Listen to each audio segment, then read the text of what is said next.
As of January 1st, 2020, there is 2,620 people waiting in death row, according to deathpenaltyinfo.org.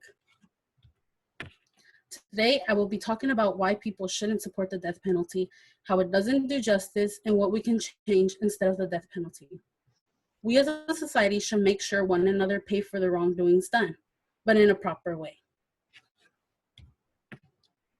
First, I'll talk about the death penalty being against the law and how death row being a punishment is very contradicting. Second, I'll discuss why death row exists and what people believe they achieve from it.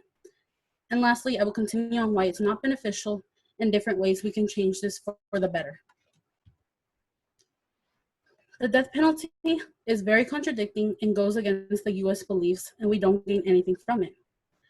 With this punishment, it requires one person to kill another person. According to connectus.org, the editor-in-chief wrote on January 9th, 2019, in an article called 16 Advantages and Disadvantages of the Death Penalty and Capital Punishment. An executioner explained how the death penalty laws forced him to be personally involved, which affected his morals so much he had to quit. The death penalty, including death row, causes the US to lose a whole lot of money. The editor-in-chief wrote in 2019 in connectus.org that the USA uses taxpayers' money to keep them in death row. Maintaining a single prisoner on death row causes $90,000 more per year than keeping that person in the general population of prisoners. Innocent people are always wrongly convicted, almost all the time. According to that same article, innocent people have and will continue to be executed because the criminal justice system isn't always 100% correct. In the past few years, there have been over 150 people taken off of death row because evidence showed they were innocent of the crime they were convicted for. Now that I talked about the downfalls of the death penalty, let me explain why it was put into set and what makes people think it was a good idea. People have this belief that the death penalty is like justice served cold, or a way of closure. According to Joe Mazzarelli, in Should the Death Penalty Be Banned as a Form of Punishment, people believe it gives closure to the families and friends of victims. Some family members and friends of crime victims may have to take years or even decades to recover from the shock and loss of a loved one.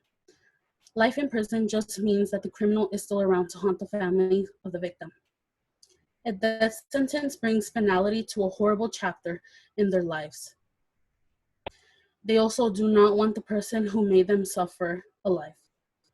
According to that same article, people believe it serves justice. People think the punishment should fit the crime. People have the mentality of an eye for an eye. Joe Mazzarelli wrote in Should the Death Penalty Be Banned as a Form of Punishment, if they don't get the death penalty, they will be released and out and be a danger to public and the society.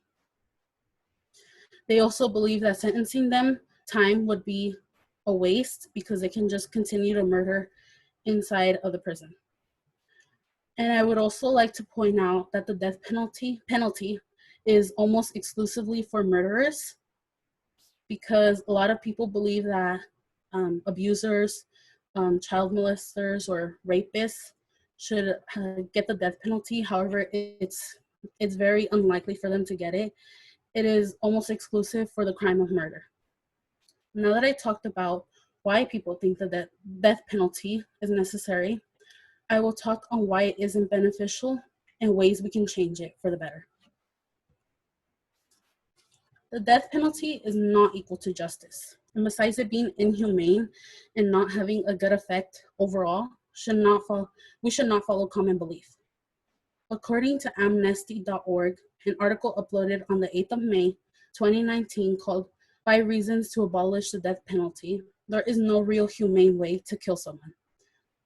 The lethal injection, which is the least painful way to die on death penalty, took 34 minutes to kick in 2 doses. Doctors said it was most likely it was very painful. According to the US Constitution, it goes against the 8th Amendment in the Bill of Rights. Eighth Amendment of the U.S. Constitution prevents the use of any, and I quote, cruel and unusual punishment, end quote. Many would interpret the death penalty violating this restriction. It's very contradicting. How does having the death penalty make us any better if we also murder someone?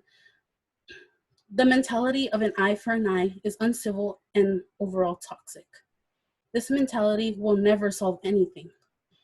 This revenge philosophy inevitably leads to an endless cycle of violence. Now that I talked about some important points on why the death penalty should be put to a stop, let's talk about some ways we can partake in ending it and wrap this up. Now, what can we as a society do to end the death penalty? We can most definitely support the Innocence Project. They exonerate the wrongfully convicted through DNA testing and reforms the criminal justice system to prevent future misjustice. We can all donate money to this charity. We can also, if you click on the website, it shows some people that are post-released, and there's many different ways you can help them. You could even create a Facebook fundraiser for them or the charity, and etc. You just have to click on the link or search up the Innocence Project, and it's the first thing that pops up. And there are many different ways you can help. So, what did I talk about? First, a couple of negatives and downsides of the death penalty. Then I moved on to the alternative belief. Lastly, I discussed why we shouldn't go along with common belief, and finally, how we can help. I would like to end this speech by a quote by Gandhi. An eye for an eye will only make this whole world blind. Thank you.